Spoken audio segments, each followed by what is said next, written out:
Welcome to the Paranormal Stakeout radio TV show with Larry Lawson. As a former career law enforcement officer and law enforcement educator, Larry focuses on the use of tried and true law enforcement investigative techniques in conducting paranormal investigations. Despite his experience and training, Larry also keeps an open mind to discussions on topics that deal with evidence that are not quite as physical in nature. Paranormal Stakeout guests are professionals in the field of the paranormal and parapsychology, conducting the investigations and research needed to further the cause of paranormal study.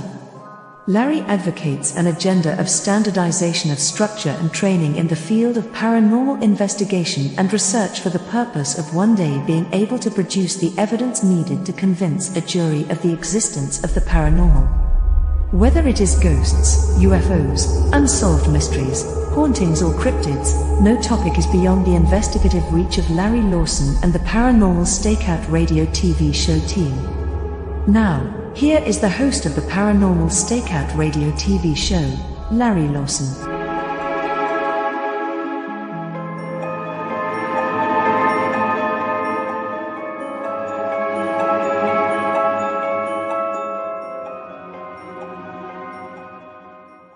And good evening, everyone. Welcome back to Paranormal Stakeout. I am your host, Larry Lawson, coming to you from the Southern Command Post of the X-Zone Broadcast Radio and TV Network in beautiful Vero Beach, Florida.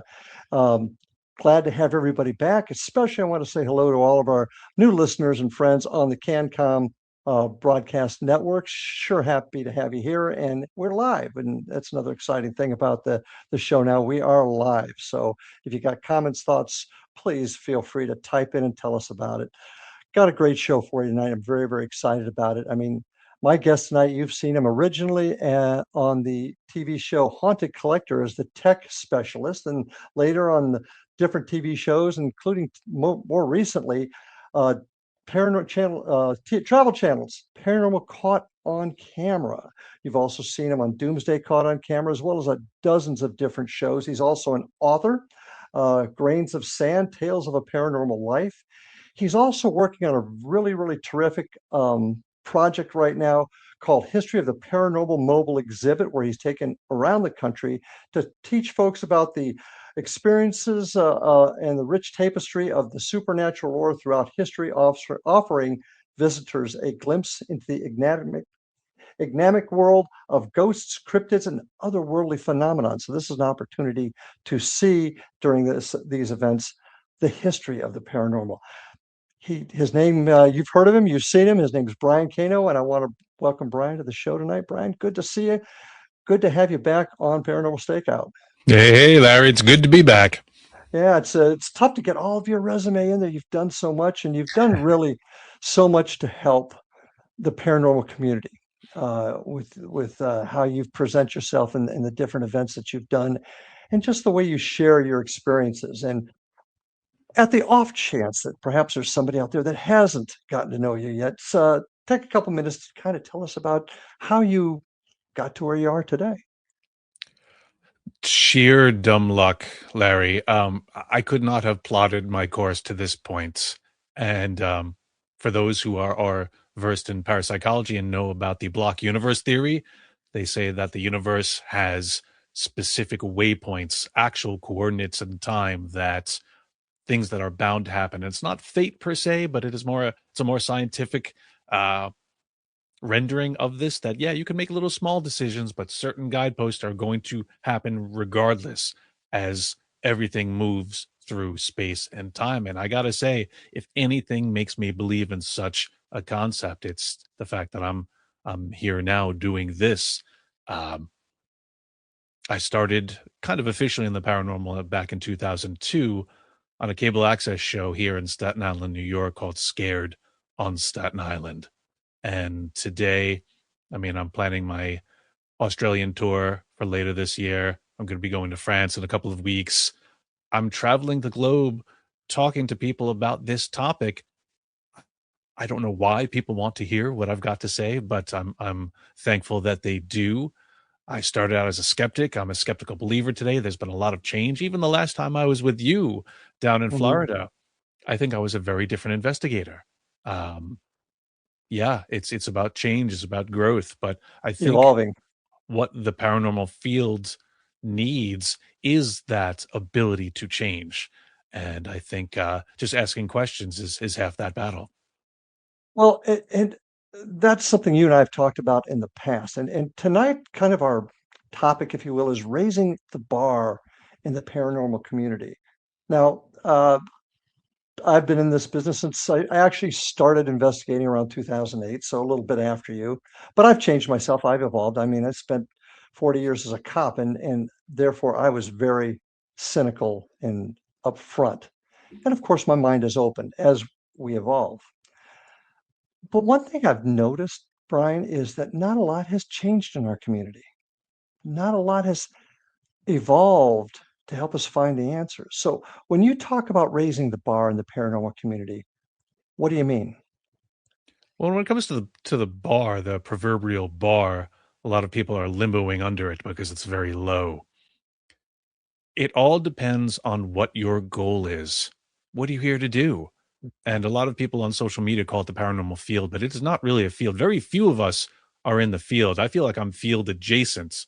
Those people actually doing research, the Rhine Research Center, the SPR. There's organizations that dedicate time and energy into writing scientific papers, doing things with the scientific method to try to better understand what we're doing.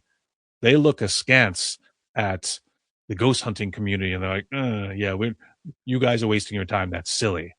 But at the same time, they're doing quantitative research. They're in the labs, they're writing papers. What are they experiencing? What are they doing?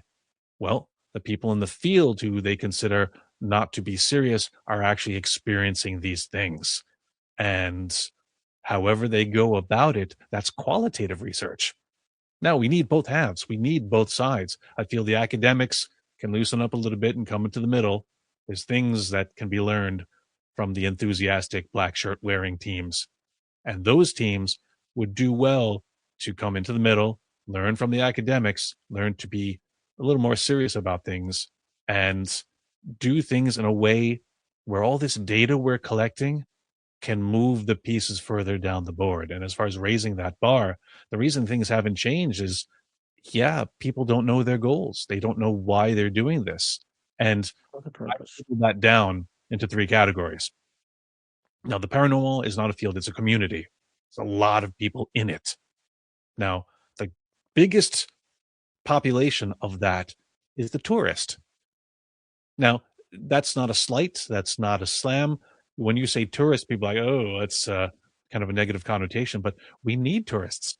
We need people who are just curious, who are interested. Yeah, they're not going to write a book, they're not going to change theory, but they're having experiences. And these are people who go on haunted walks, haunted tours, like to just experience it, but then go home. That's it. That's all there's going to be. And for us, we who run events, yeah, we need those people to support the places that we're going, whether it be through a historic trust or a board or what have you. Just because, again, this is a capitalist nation. We need the money to keep doing what we're doing. Mhm. But you have the investigators, those aforementioned black shirts I talk about. And these are people who spend their time, their effort, their money, they form teams, and usually on Fridays and Saturdays, they go wherever they need to go. They pile in the car, they drive to places near and far, and they set up their equipment and they investigate. Mhm. But it kind of dies there. What do they do with that data? All right, they throw it on their social media. They say, "Hey, we're serious. We're here to help you." And I'm like, well, like you said, Larry, nothing changes. A lot of it is monkey see, monkey do. And while there are fewer TV shows on there for them to emulate, they're still kind of doing things the same way. There's been no change. But that's where the smallest category comes in, the researcher. This could be someone who was an investigator, is an investigator, may have been a tourist, who is looking to affect change, to alter theory, to try to take all that data and do something with it. Let's make some observations. Does it play out? One of the biggest things that I think is a perfect example of this, and this is going to piss off a lot of people, I don't care, is the Estes method. Mhm. I can't stand it. I rail against it. But again, I'll have the conversation, and people will. The minute I say, "Oh, I don't like it," the hands crossed, the arms folded. Like, we get good evidence with it, and I said, "Okay, let's delve into the situation, the method, and why you feel this is happening." And this is not a matter of me being right and you being wrong. I think it's a misinterpretation of what's actually happening. And I'll kind of leave it there. If we want to swing back around, I don't want to dedicate the Oh whole no, episode. actually, actually this is exactly where I wanted to go. I've used the Estes method myself, and I'll be honest with you, I've had some great luck with it. But I think you'll also agree that none of us really know the total answers. All But right, this is this is perfect then. This is what I hear all the time. Like, oh, I get great results with it. Mhm. Using what metric? Basing on what comparison? Now, remember, we're human beings. This thing up here is constantly trying to make order out of chaos. So you give me 5 words, I'll make those words make sense to where we are, what I know about the place, because again, the cognitive dissonance hates those blanks. So if you're in a haunted prison, all the words you're going to hear are going to feed into that narrative. And of course, make something that sounds like, oh, this makes sense. But here's the flaws immediately upon the get go. What is commonly called the Estes method is a bit of a bastardization of the Gansfeld. Now, the headphones, the blindfolds. Okay, yeah, it looks very familiar. There's some de facto um, confidence in it, but once you put on a blindfold, we don't all become Marvel's Daredevil. We don't get superhuman hearing. We can't all of a sudden hear ghosts because our eye, there's something on our eyes. That's a misnomer. That's a fallacy. There's studies to back that up. I could give anyone who argues with me the link. But that being said, your focus is increased. Okay, yes, you're when you're not relying on your eyes, maybe you're listening a little carefully. But if you're listening to a spirit box, an SP7 or whatever particular brand you have, why would you whittle down that concentration to just one person? And how did they become the speaker box for the spirit world all of a sudden? I would rather have 5 people in a room listen to that spirit box and we all try to figure it out rather than depend on the storytelling ability of one person. And that point's well taken. And I think this is where kind of I'm getting at also with the people and their training. We have no structure in the community, to use that term. Structure as far as every different team does it a little bit differently. Hmm. And if for I like to use the analogy, they will investigate a homicide up in New York the same way we'll do down here in Vero Beach, Florida. Structurally, say, no, there's some differences with law, there's some differences with procedure, but essentially it's all the same. And therefore, the evidence they would find in New York would be just as admissible here. Why can't we get to the point, we're going to take our break here in a second, but why can't we get to the point where we are all doing something so substantially similar that if you're getting evidence in Staten Island, New York, and I'm getting evidence here, that we can compare it and it would be legitimate because it's all been collected the same way. Does that make sense? It does, and actually, because Larry, you're in law enforcement, I wore my police shirt for you. Um, Like I'm sure you're familiar with the CSI effect. When the I TV have. show Crime Scene Investigation came out, everybody thinks, "Oh, this is easy," and Oh, yet please. I know. courts are like, "Yeah, it doesn't work that way." But we've got to take our break right now. We're Right. flying through this already. So let's take our first break, folks. Stay with us. Brian and I have got a lot to talk about. We want you to be part of it. So stay tuned. We'll be back after these messages. And welcome back, folks, to our show. I got Brian Cano with me tonight. Brian, can you hear me? I can hear you. Okay, I'm sorry. Had a little glitch on my screen there. So I agree with what you said. I mean, do you know how many times I've worked cases and a victim has said, "Well, you've got the fingerprint. Can't you tell me who it is?" If I had a nickel for every time something like that happened, I would have retired many years ago. But so I understand what you mean by the CSI effect.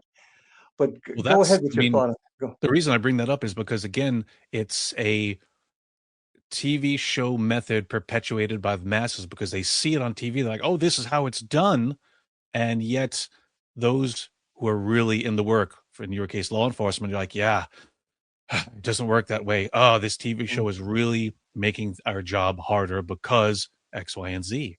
And when it Mhm. comes to the aforementioned method, I always tell people, I said, well, if you feel you're getting genuine, verifiable results, my counter argument is that it has nothing to do with the spirit box, the blindfold, or the headphones. It has to do with your psi, your employment of psi, bringing in information that is relevant. I still feel like letting the other people in the room hear the recording, hear the spirit box as it's going, is useful. Perfect example.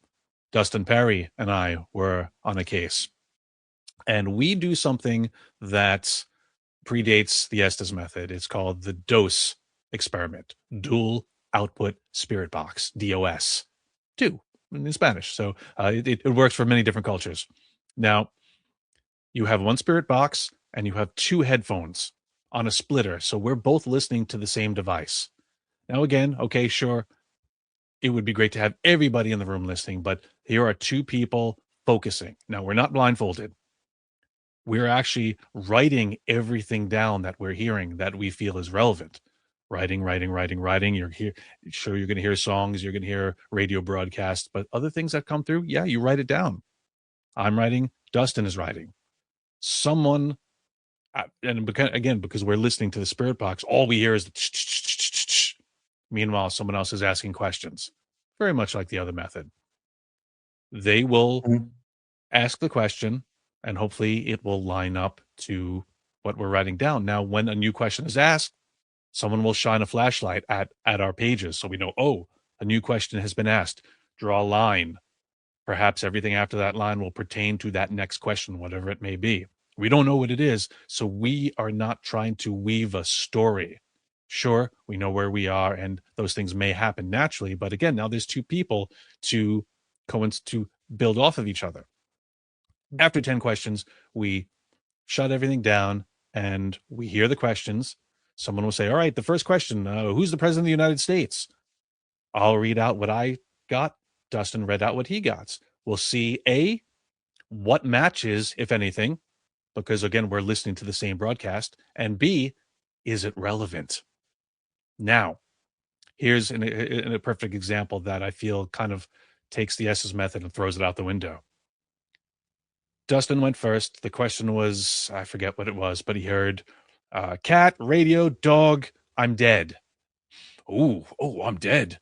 Okay, that's what we're here for. Oh, maybe this is a spirit that's in need of help. Okay, it's time for me to read what I got. Okay, cat, dog, radio, in debt. Now, we're listening to a radio broadcast. Most likely there was a commercial on there that said, are you $30,000 in debt or more? Call our professionals, or we're waiting to call you. Call now. Dustin was like, oh, you know what? You're probably right. I said, well, logically, in debt and I'm dead are phonetically very similar Mhm. to the novice black shirt investigator who really wants it to be spirit communication. They'll hear I'm dead. Is it really that? This demonstrates that even just the perspective of one more person changes that narrative. So the first person could say, I'm getting good evidence, but again, based on what metric? And So, we have to look at everything that way. Just because we want it to be so doesn't make it so. but once again, you're absolutely putting an exclamation point on my point. Why can't we as a community, we'll use that term, come together to find out best practices, come up with a structure, a foundation of how to investigate? That doesn't mean you've got to ask the questions the same way. It doesn't mean you can't change a few things, but a basic structure. I actually really like this method, and I'm going to look to employ that myself.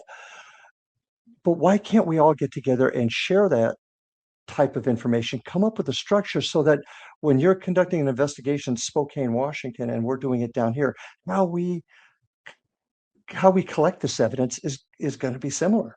Therefore, it's legitimate when we use it interstate, if that makes sense.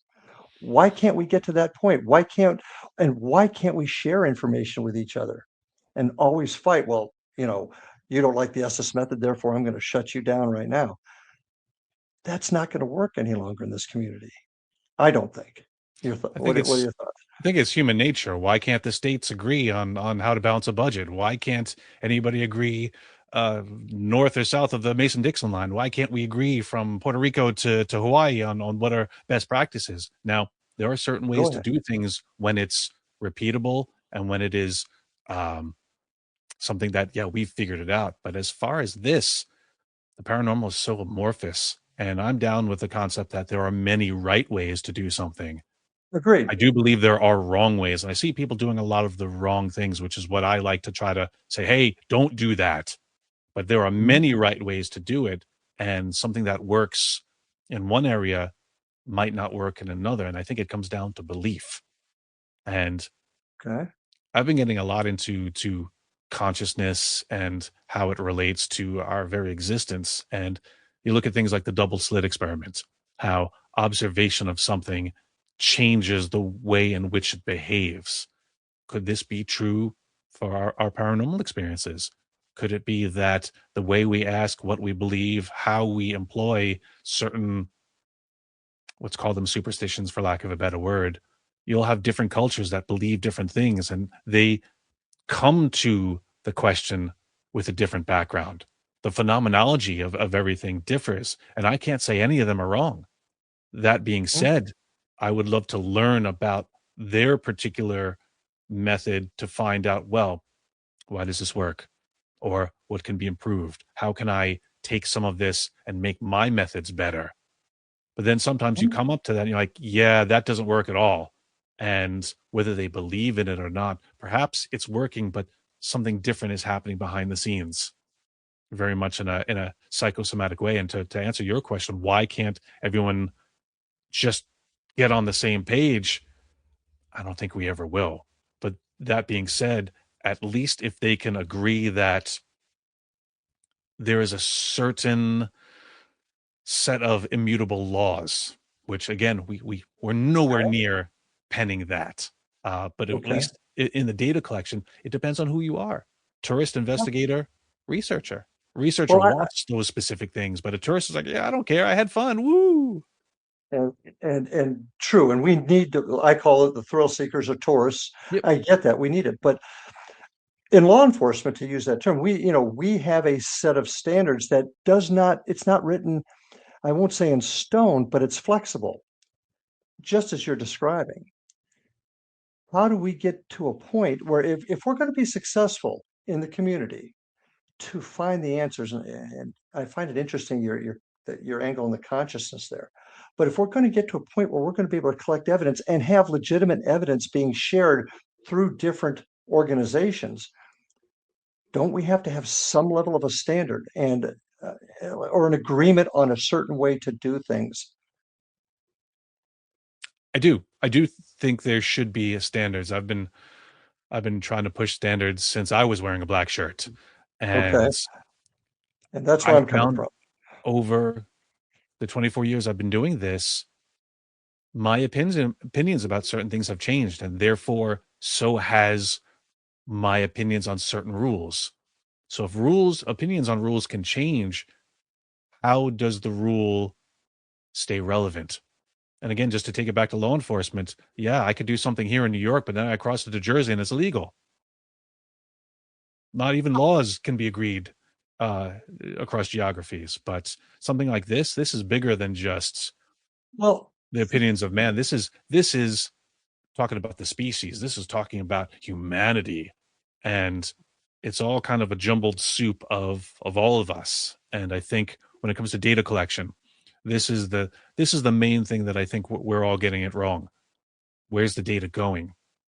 Yeah, you go on a hunt over the weekend. Wow, we got 80 EVPs. Great, let's see them. Let's hear them. Put them somewhere. Over the years, there have been people who've tried to have databases for us to share that, but web mhm. spaces, data is expensive. You gotta buy and you gotta subscribe to a package, and the average person doesn't have that long haul. Some well-meaning people have tried, and it just all falls apart. I've tried myself actually. So how do we? What do we do to change that? Is We get Musk or Bezos to care about the paranormal and get some cash. That's what we okay. do. How do you? how do you think that we will ever, or will we ever be able to work in concert with the scientific community in order to merge our two sides, collect the evidence, and come up with answers? How do you see us doing that? It almost has to be done one at a time. The individual has to decide, I want to know more. I want to do it better.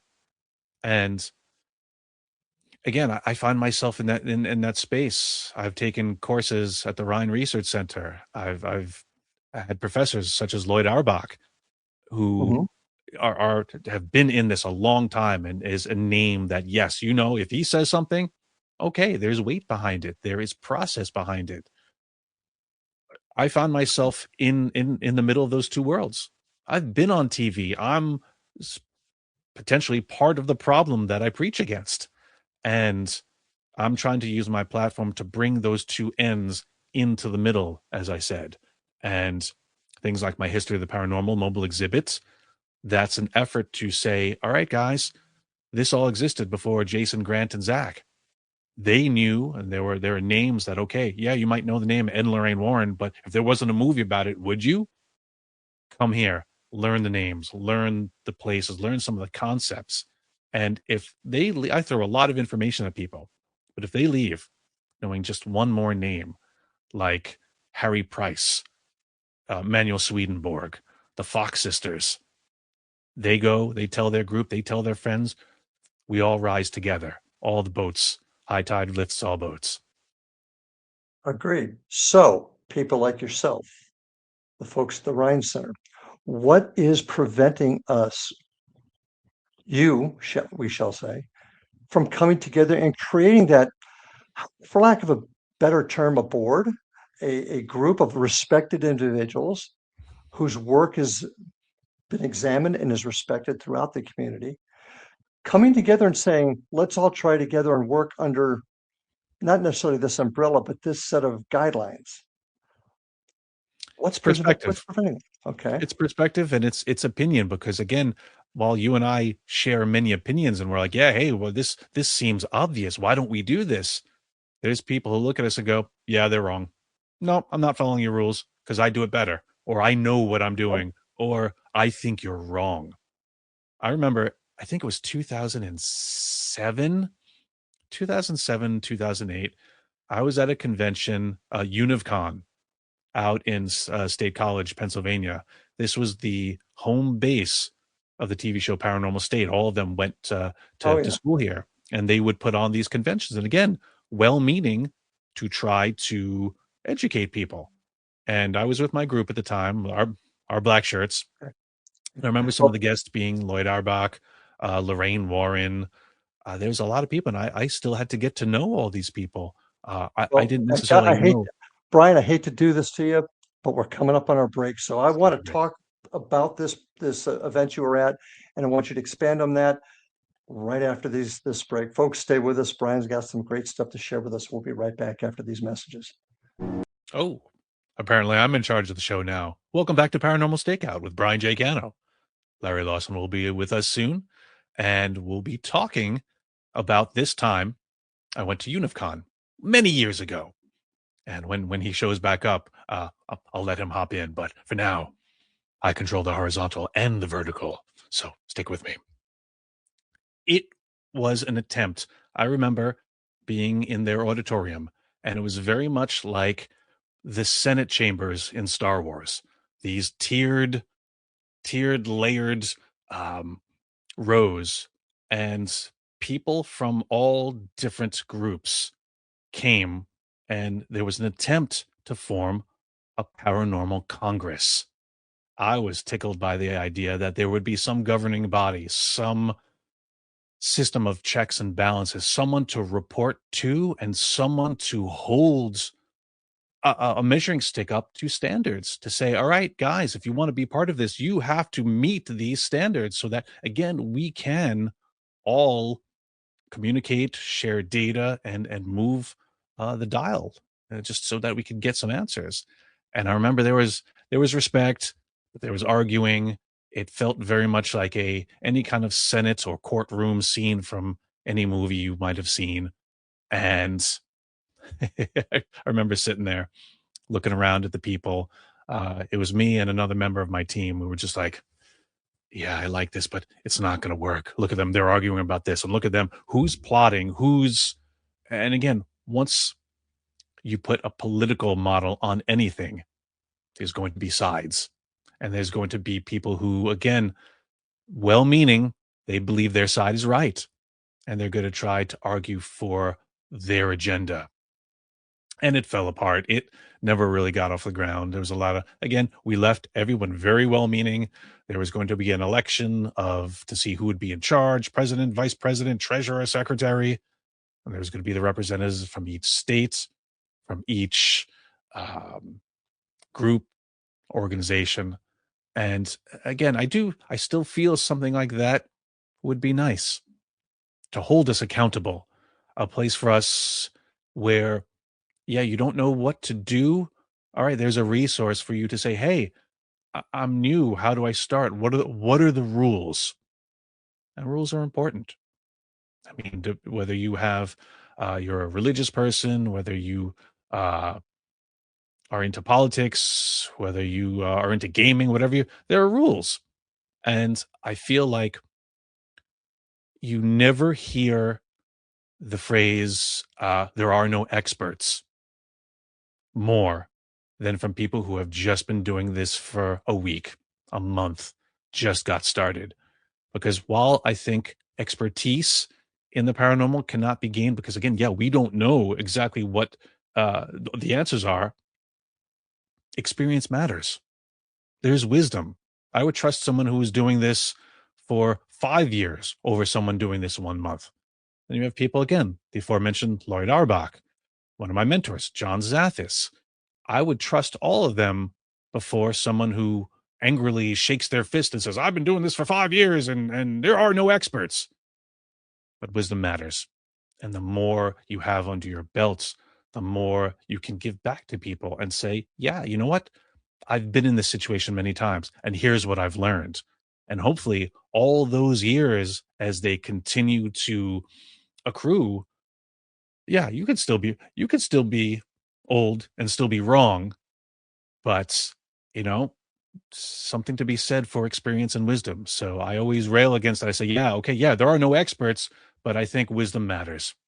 And the people who have been doing it, who are wiser than I or we, they might be the ones to say, all right, here are some guidelines. People don't like rules, but guidelines are important. What do you think, Larry? Totally agree with you. Sorry for that little hiccup there. Not sure what happened, but I am back. Thanks, folks, for continuing on. No, I totally agree. And people tend to look at my desire to have structure and procedure universally used as a desire to make everybody do the same thing. And that's couldn't be farther from the truth. But if we don't have some level of commonality, similarity, much like we've done law enforcement, and you were talking about people, and you're right.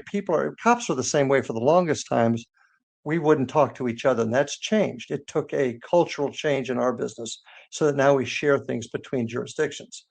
I think we can do it in this community. I really do, but it can't happen overnight. It takes folks with stature in the community, credibility with the evidence and what they've done, their body of work, coming together and say, hey, folks, we need to get together and do this in a way that we can all benefit from the information and we can find the answers. We can find what we're searching for.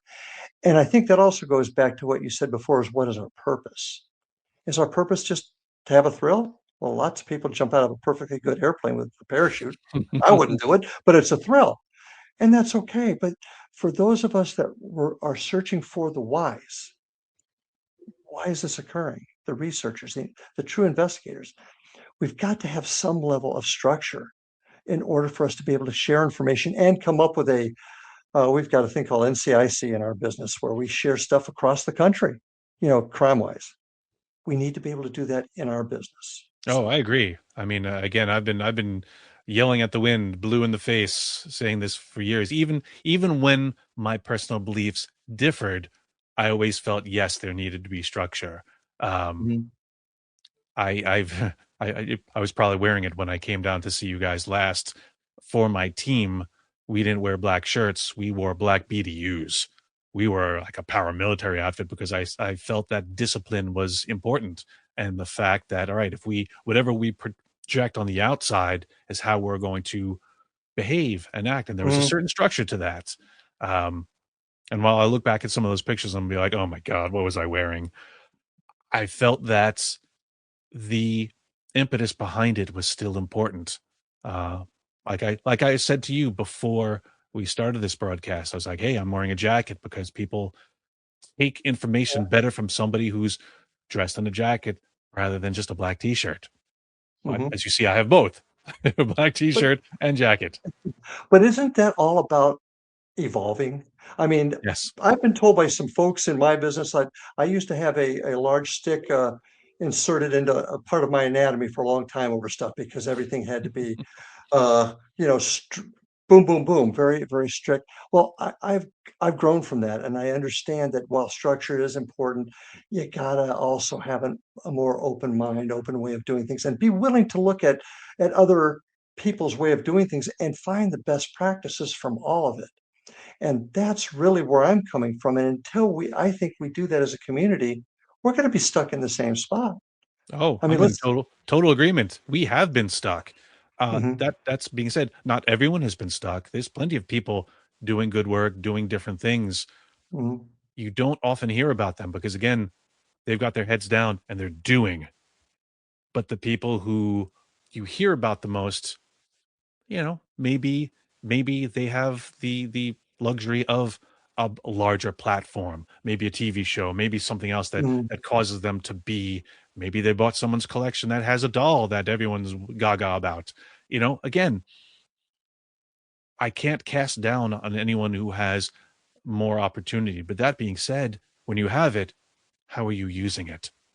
Parrot, yeah. Yes. And I think that that is another big important part of it where I mean, I remember going to one conference where people sat up on a platform had other people, invited other people in to bring in their evidence, and they stood upon high. And they said, well, this evidence is no good for this reason. This evidence is no good for that reason. It totally shot down these people, and you could just see the looks on their face. But the point is, they had their own opinion, and they thought they had all the answers, and they didn't think about sharing and maybe helping others along the way. Hmm. And I guess that's what I'm getting at, helping others learn, because we can all learn from each other. Oh, There are, and I absolutely. heard, you mentioned before, there are no experts in the field. I heard you mention that there are no experts because we're all still trying to find out what the answers are.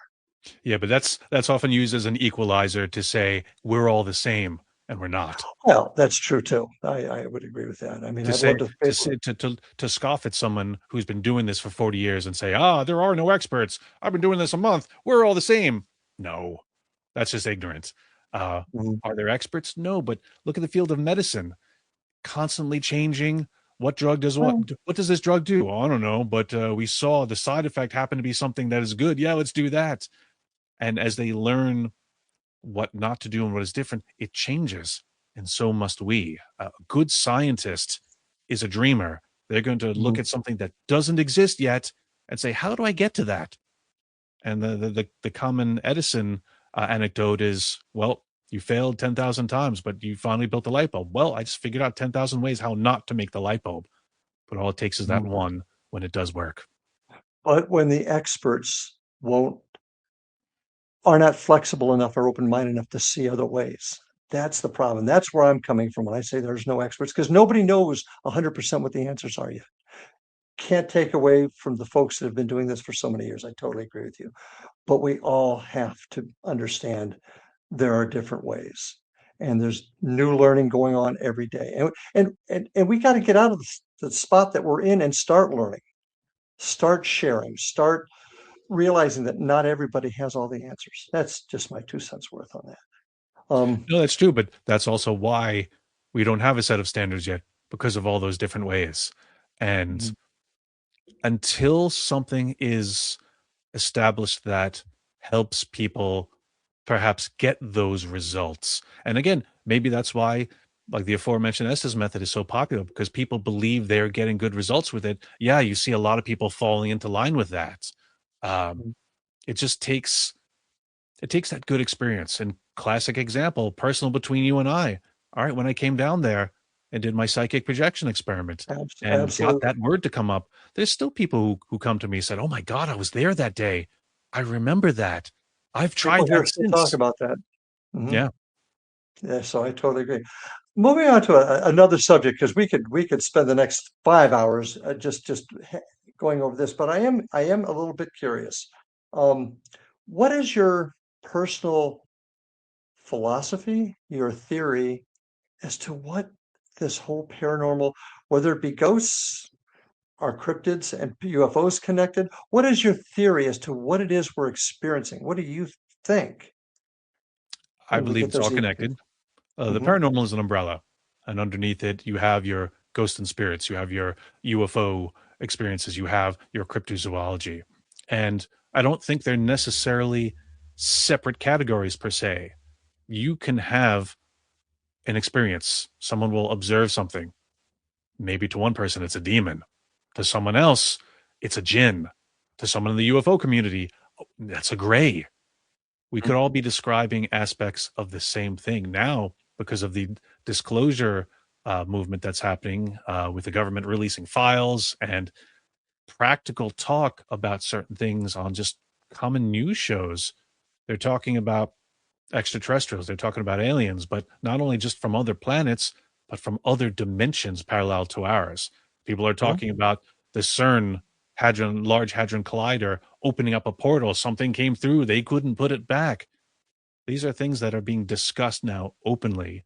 And so to us who've been doing this for all these years, we're like, well, welcome to the party. It's a weird, weird place that we mhm, live in. But our curiosity has had us looking in all these dark corners for millennia now. And I mhm. think that the nature of reality, our reality as we know it, very small, very local, I don't think we're hardwired to understand the enormity of it. I would agree with you there. I would agree with you there. So your feeling is this dimensional theory that to put paint with a very broad brush, but this dimensional theory really has credibility as connecting all the aspects of the paranormal. Well, That's think what I'm about hearing. just like you get in your car and you listen to the radio. All right, Mhm, there are radio signals bombarding us at all times. Even now, as we're talking, it's passing through us. We mhm, need a device to tune into just one of those. But that's not the only one that exists. There's plenty next to it ad infinitum all around. We just have to tune into that frequency. So in that same thought, all right, I'm here in my office. You take that dial, you go half a step up on the dial. Maybe that dials into a different reality where there's someone living their life. Maybe sometimes those frequencies blend or meld together, almost like when you're driving between cities and the radio stations are having a mhm, hard time competing. Maybe mhm. those are the spirits we see. Maybe sometimes they're responsive because they are living beings very close to us. Are some of them maybe from the dead? Perhaps. Absolutely. Are aliens part of this conversation? Why not? Any who have transcended the physical and appear in spirit form, half the reports we get of alien visitation, they're communicating with us telepathically. Brings us back to Psi. And any expression of typical hauntings is a spirit using their psi because it's either PK or ESP in the way that they Right. present to us. So it's Mhm. all part of the again. You can't get away from them because it keeps circling around to reference itself. Fascinating stuff. Well, we need to take our last break. This hour is going quickly, and folks, we'll be right back because when I get back, I'm going to ask about some appearances that my friend Brian has been on, including uh, Curse of Oak Island. I'm dying to hear more about that. So stay with us, folks. We'll be back right after these messages. Yeah, there we go, and welcome back, everybody, for our last round tonight. Man, Brian, this whole hour has gone quickly, and I apologize for the technical issues there. But I do want to mention, folks, if you want to hear more great broadcasting, including my past shows, go visit us at xzbn.net There you'll find all the shows that you find on the network, including mine. Bunch of wonderful shows, great hosts there. I really recommend you take a look at it. If you want to learn a little bit more about my group, you can get a hold of us at IndianRiverHauntings.com. That's our website. You can also check us out on our YouTube channel at Indian River Hauntings 2341. Brian, how can folks get a hold of you and or even your book? My website is neverstopsearching.com. Of all the socials, I'm pretty easy to find, but the one I'm most active on is X. And my book, Grains of Sand, Tales of a Paranormal Life, is available wherever you get your fine books, probably Amazon. That's where everybody goes. Yep, that's true. One of the more fascinating things about what you've done, and you and I have worked together, done things together. You've just covered an entire plethora of circumstances. That's the best way for me to put it. But one of the most curious I saw was your appearance on a TV show called Curse of Oak Island, and it kind of, in my opinion, left a lot of things hanging. I don't really. I heard you say some things, but they never really followed through with any of it. Well, Is oh, that's TV, isn't it, Larry? that's TV. I understand that completely. Is Now, Oak Island haunted? well, I did write about it in my book. Let's take a look. Grains of Sand, Tales of Paranormal Life, available wherever you get your books. The chapter is called Hope on Oak Island, because when I went, and now this was for the companion show, Curse of Oak Island Drilling Down, hosted by Maddie Blake, and the brothers were there. I never got to meet them. I'm actually kind of glad I didn't. I'm glad there was some distance because they're skeptics. When I got to the island, now this is TV. My call time was 10 a.m. I show up at 10 to 10 because if you're not 10 minutes early, you're late. And I get there and nobody is there. I'm looking around. I said, did I get the right island? Am I on Maple Island or Pine Island? Like what's happening? Turns out they said, the production's running late. New call time, 3 p.m. So, oof, I'm a little early, but it gave me time to sit quietly on the island. I didn't explore, but I stayed right on the other side of the bridge on the island, and I just looked around. I just listened to the wind. I listened to the breeze and the trees and everything about it, and I was a little paranoid because on the plane ride over, I'm thinking, the paranormal doesn't respond on cue. God, I hope I get something. I hope they didn't fly me out here for nothing. I hope I'm able to deliver for them in a way that doesn't make me look ridiculous. And oh yeah, by the way, they won't find the treasure until 7 people have died. 6 have died. I hope I'm not the sacrificial 7th. Bastards. So here I'm again, I'm for lack of a better term, communing with the island. Just saying, Okay. hey, I come here with respect. This is me. This is who I am. If you deem me worthy, then reveal yourself to me. And when the production finally started, and Matty Blake's a great guy, earnest, kind, he was a good guy to show me around the island. And this was his first investigation. Now, for a show called The Curse of Oak Island, this was the first time they were even going into said paranormal side of things in a really serious way. I was stoked. He took me to all the hotspots of the island, and at every one, we did an EVP session. The swamp, 10X, the former digging site. We went down to the old docks. We went everywhere, and everywhere we went, and everywhere that Mary went, an EVP was sure to follow. And I gotta say, just from a personal standpoint, because I'm a big geek, I'm not cool at all. But when we were at 10X and we're looking down the shaft, and either me or Maddie said, "Hey, if there's anyone here, give us a sign."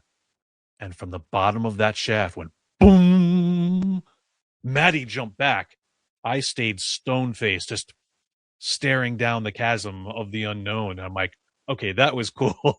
I'm glad I didn't bug out in that moment. But I got to say, we got an EVP at every single location. And in the end of the show, they played the worst one. And the brothers were like, oh, well, that doesn't mean anything. And I get it. It's TV. That's how the episode went. But in the book, I write about, yeah, here's the EVPs we did get. Here's what it said. Here's what I feel it meant. And Maddie, that was his first investigation. It was a good first one. I guess it was. Now, since the brothers were skeptical, didn't really believe it, how did you even get connected to the show to do this investigation? Because I feel, I guess, after so many years of not finding the treasure, they had to do something. So the episode was called The Truth Behind the Curse. And I guess it was just about, hey, well, if there is a curse, is there a reason behind it? Is it supernatural in some way?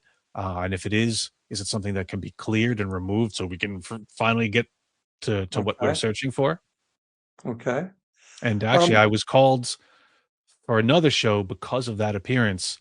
I was on the Unexplained with William Shatner because Shatner went to the island and he talked to a bunch of people about their experiences on the island. And I got to talk about mine very briefly.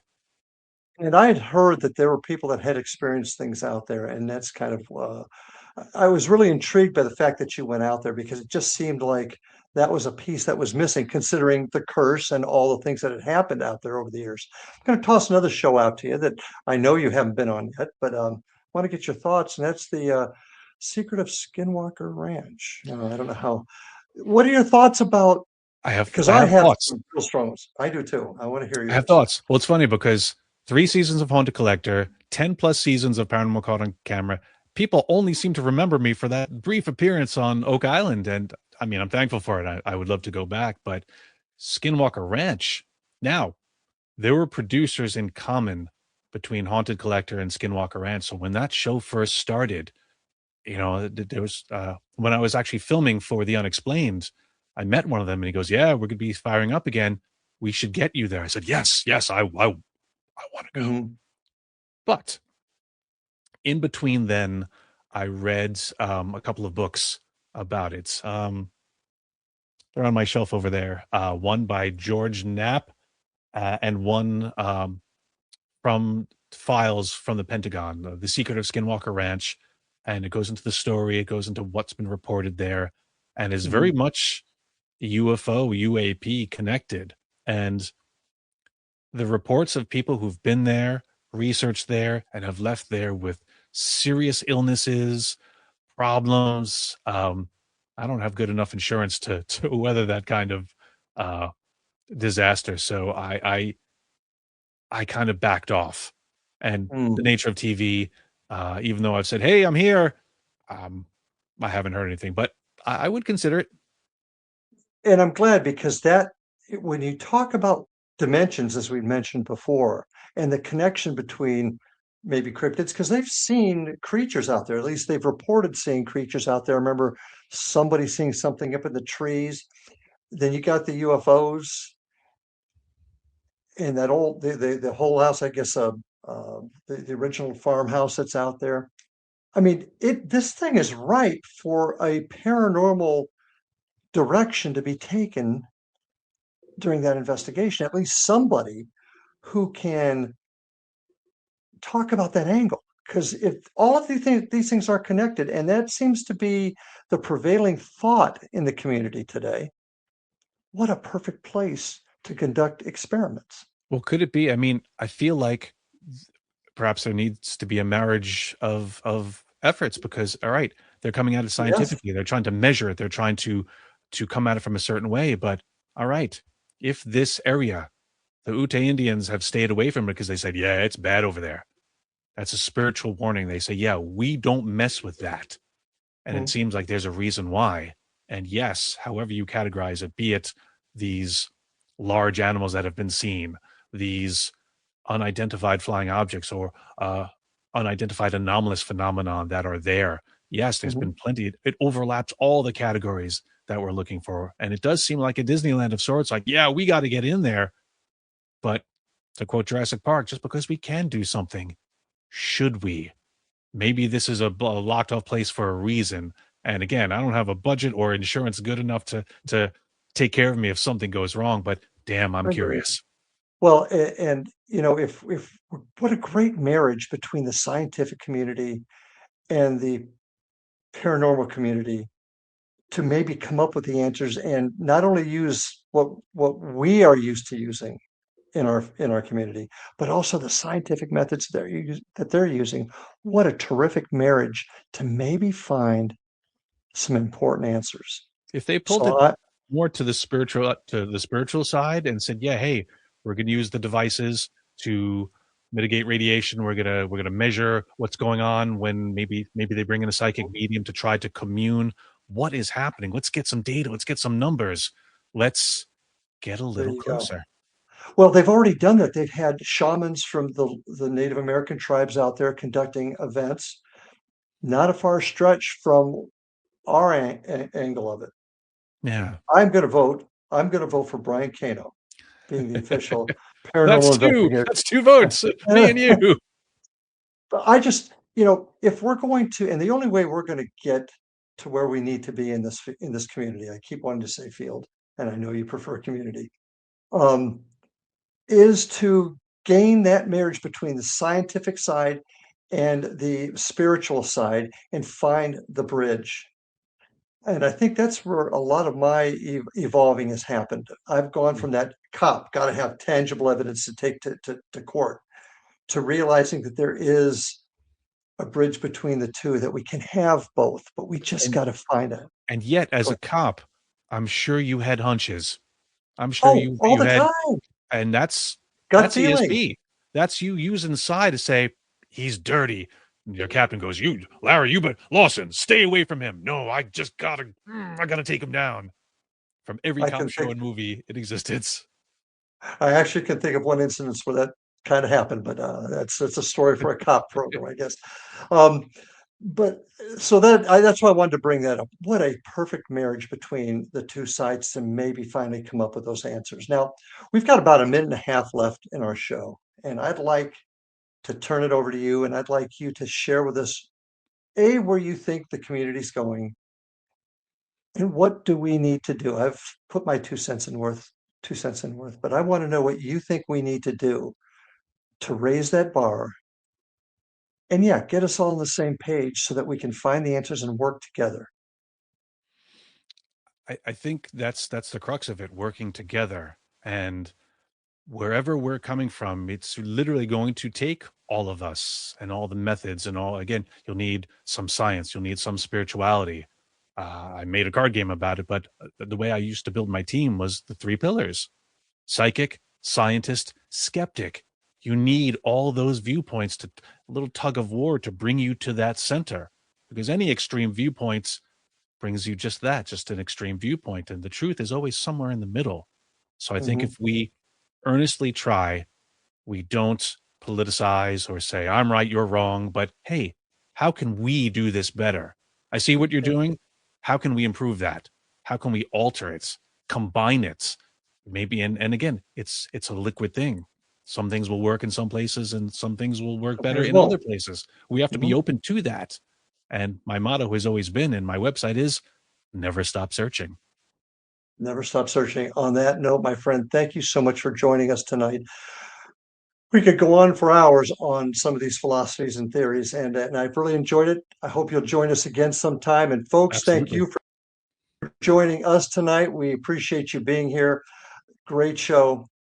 We appreciate all of you listening to us. And until we meet again, take care, love your families, and we'll see you on the other side. Have a good night.